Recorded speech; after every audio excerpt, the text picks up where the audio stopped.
पूरे छत्तीसगढ़ में हरेली अमावस्या की धूम मची है और राज्य सरकार ने आज के दिन को शासकीय अवकाश भी घोषित किया है। वहीं आज हरेली अमावस्या से बस्तर में विश्व प्रसिद्ध बस्तर दशहरा पर्व की शुरुआत हो चुकी है और आज एक महत्वपूर्ण रस्म अदायगी की गई है जिसे पाठ जात्रा रस्म कहा जाता है। इस रस्म में आप देख सकते हैं कि यह इस पेड़ के तने को यहाँ लाया जाता है जिसे यहाँ के आदिवासी बोलचाल भाषा में टुरलू खोटला कहा जाता है और इस टुरलू खोटला से अब रथ बनाने के लिए औजार बनाने की प्रक्रिया शुरू की जाएगी। दरअसल दशहरा में सबसे खास आकर्षण का केंद्र यहाँ पर 8 चक्कों का रथ होता है जो पूरी तरह से लकड़ी से तैयार किया जाता है और यहाँ के आदिवासी कारीगरों के द्वारा तैयार किया जाता है। हरेली अमावस्या के दिन इस टुरलू खोटला को शहर में लाया जाता है और बाकायदा विधि विधान से इसकी पूजा अर्चना की जाती है और यहाँ पर बलि देने की भी प्रथा है। इस दौरान जो बस्तर के जनप्रतिनिधि हैं, इसके अलावा जितने भी पुजारी हैं और ख़ासकर बस्तर दशहरा समिति में जो माझी चालकी होते हैं उनकी महत्वपूर्ण भूमिका होती है। बाकायदा उनकी मौजूदगी में करीब यहाँ आधे घंटे तक पूजा पाठ किया जाता है और अब इस टुरलू खोटला से रथ के लिए औजार बनाने की प्रक्रिया शुरू की जाएगी। और आज जो रस्म अदा की गई, क्या रस्म कहते हैं और क्या इस रस्म के तहत रस्म की अदायगी की जाती है? बस्तर दशहरा जो सबसे लंबे चलने वाला पर्व है बस्तर का और विश्व प्रसिद्ध जो बस्तर दशहरा है, ये पूरे शक्ति उपासना का पूजा है, रथ बनाने का और रथ में परिक्रमा का पूजा है। ये लगभग दशहरा का जो बाकी जब दशहरा सारा विजयदशमी के दिन होता है, ये हरेली अमावस्या से शुरू हो जाता है। रथ की पहली लकड़ी लाई गई है। इस लकड़ी का जो है जो एक गांव की जिम्मेदारी दिया गया था बिलोरी गांव के लोगों को, इस लकड़ी से आज जो पूजा विधान के साथ में इसके औजार बनेंगे। अभी खेती बाड़ी का समय है, कुछ चिन्हांकित गांव जैसे झार उमर गांव और बेड़ा उमर गांव के कारीगरों को ये जिम्मेदारी दी गई है, तो आज वो एक मेंटली प्रिपेयर हो जाते हैं। वो एक उनका एक कैलेंडर जारी होता है, वो कैलेंडर जारी हो चुका है। उस कैलेंडर के आधार पे इस साल जो है 105 दिन का दशहरा होगा और बाकी समय पे हमेशा 75 दिवस का होता है। तो ये जो टुरलू खोटला है, टुरलू खोटला का आज विधिवत पूजा किया गया। इसमें बकरे का बलिदान दिया गया, मोंगरी मछली, अंडा, पीले चावल और लाई जो है यहाँ की परंपरा है। यहाँ के जो पूजा विधान करने के लिए एक विशेष पुजारी है जो रथ का ही पूजा करते हैं।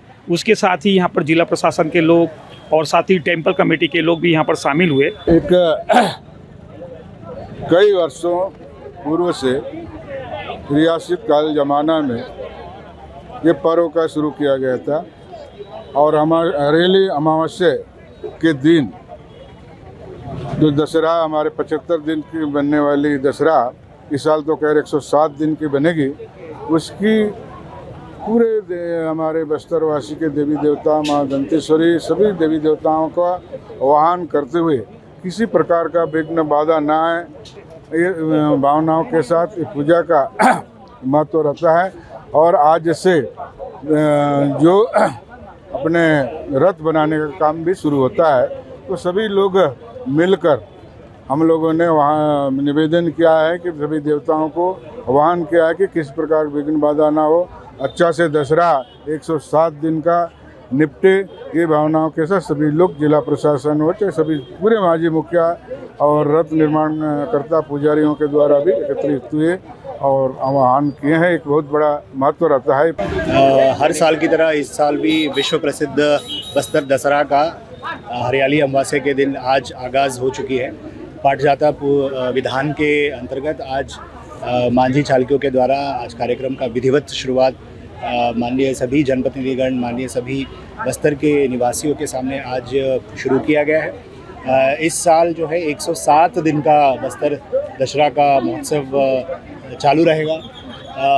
साथ ही साथ में जिला प्रशासन के द्वारा जो पूजा के विधि विधान में और टेम्पल मैनेजमेंट कमेटी के द्वारा जितने भी गतिविधियां चलती है उसको सुचारू चलने के लिए एक प्रारंभिक बैठक ली जा चुकी है। इसके साथ भी अलग अलग जो गतिविधियां जो चलती है उसको ध्यान में रखते हुए सुचारू रूप से किस तरीके से संचालन हो सकता है, सभी जनप्रतिनिधि, सभी हमने प्रबुद्ध नागरिकगण, प्रबुद्ध यहाँ पे जितने भी हमारे अलग अलग गतिविधियों में शामिल होने वाले सभी हमारे समुदाय के लोग सामंजस्य बनाते हुए, समन्वय बनाते हुए इस बार का दशहरा का संपन्न करा जाएगा। इसका विधि विधान हम लोग मांझी चालकी, शासन प्रशासन, मीडिया सब मिलके इसको मतलब पाठ जात्रा टुरलू खोटला बोलते, इसको आज से दशहरा का 75 दिन का मतलब चलने वाला दशहरा मतलब आज से शुरू हुआ है। इसके बाद डेरी गया होगा, काचन यात्रा होता है, उसके बाद रथ परिक्रमा 5 दिन होता है, उसके बाद फिर भीतर रहनी, बाहर रहनी, उसके बाद कुटुंब यात्रा ओके मतलब आखिरी मतलब 75 दिन का माई जी का विदाई तक का। इस बार 105-7 दिन का हो गया। इस साल मतलब 105-7 दिन का हुआ है। कुल 12 रस्में ऐसे निभाए जाते हैं यहाँ पे जो अद्भुत है और सिर्फ बस्तर में ही देखने को मिलते हैं। खास बात ये है कि जो बस्तर दशहरा पर्व है वो 600 सालों से अनवरत मनाया जा रहा है और इस बार कौन कौन सी रस्म अदायगी की जाएगी, बाकायदा इसका जो कैलेंडर है वो भी तैयार हो गया है और इस तरह से अब आने वाले दिनों में बस्तर की खास रस्में देखने को मिलेगी। और ख़ास बात ये है कि इस बार इस पर्व में देश विदेशों से बड़ी संख्या में पर्यटकों की पहुंचने की भी उम्मीद जताई जा रही है। Ashok Naidu, ABP news, Bastar.